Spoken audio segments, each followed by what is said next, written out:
We're going to be working on direct material variances.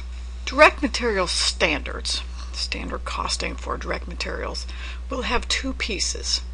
They'll have a quantity piece, how much should you use? And they'll have a price piece, how much should you pay? Here's some examples. Maybe one finished good takes 4 pounds of material and the material ought to cost $4.15 a pound. Or maybe it takes 7 feet of wire at 20 cents a foot.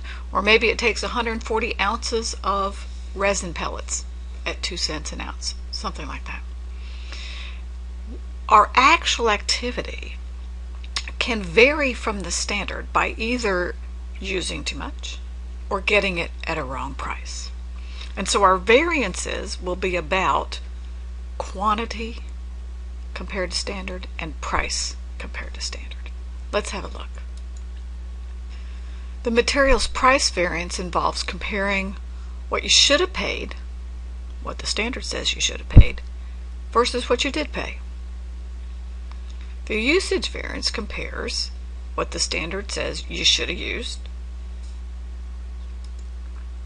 compared to what you did use. Some students prefer to use this logic, what you should have versus what you did, and that's enough. Other students would like to have it in a formula. Here are the formulas for those of you that feel more comfortable with this format. Both are equally effective. So lean into the one that's your strength. All right, let's work a problem together and see how this works. For the direct material price variance, a product has a standard costing for direct material of 4 pounds at $4.15 per pound. If you produced 2,000 units and spent $46,200 on a purchase of 11,000 pounds and you used 7,900 pounds, what's the price variance? The price variance is about what you paid versus what you should have paid. So what did you pay? All right, what should you have paid? 415 times 11,000, right? So here's the calculations for you. We figured out what price we paid per pound, $4.20. That was more than standard, so we have an unfavorable variance. So we have a 5-cent difference too high, and that's for each of the 11,000 pounds bought. Notice we do not need to know how many pounds were used in order to do this variance. The usage variance is a separate variance, and so we don't want to commingle the two variances. One tells us about the acquisition of materials, the other tells us about the use of materials. This is only about acquisition price. So now let's do the material use variance, same set of facts. Now we're going to compare what we should have used, 4 pounds for each of the 2,000, to what we did use, the 7,900. And we don't leave the variance in pounds. We would like the variance in dollars so that we know how serious it is. And so pounds, if it's very expensive, could be serious. If it's not very expensive, could be less serious. So we put it in dollars by multiplying it times the standard price. Notice we ignore the actual price in all of the variances having to do with use. So we compare what we used, 7,900 pounds, versus what we should have used. We should have used 4 pounds for each unit we made. And so we used fewer than we were allowed by the standard. That's favorable. And we multiply that times the standard price to get the dollar impact of the variance.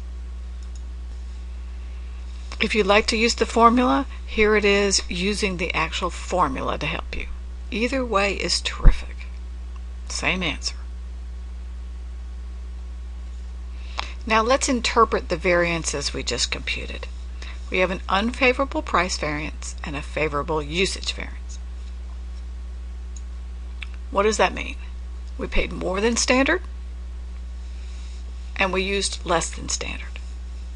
Now, could these two be related? Because they offset, right? They're favorable in one direction and unfavorable in another. So the total materials variance, the net of those two, offsets.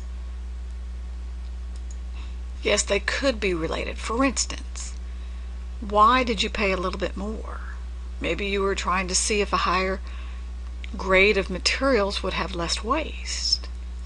And so the variances can help you to isolate if it was a good trade-off. But we don't report the variances net, we report them gross. Here's the price variance and here's the usage variance, even if they offset, so that managers can investigate, so that they can diagnose what's going on and figure it out. Alright, so here is a new set of facts. Compute both the material price and the usage variance. Freeze the frame and see if you can do it, and then we'll walk through it together. So here we paid $22.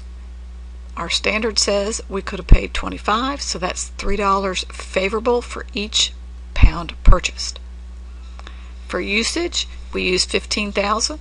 Our standard says that we should use 18 for each one made, and we made 800, so that's 14,400, and so that's unfavorable. We used more than standard, and we price it out at the standard price. Let's interpret the two ratios that were just computed. Which one of these explanations best matches a favorable price variance and an unfavorable use variance? B. We paid less for the material, hoping that we wouldn't have to cut out or waste more with a lower quality grade material. And here the math does look like it might have been worth it, that we saved quite a bit of money even though there was more waste. The net of the two looks favorable. Okay, here's one more for you to practice on, and then I'll flip the slide and let you look at the solution. So just freeze this here until you're ready. Okay, now you can check yourself, and then you're ready to go on to the standard costing for labor variances.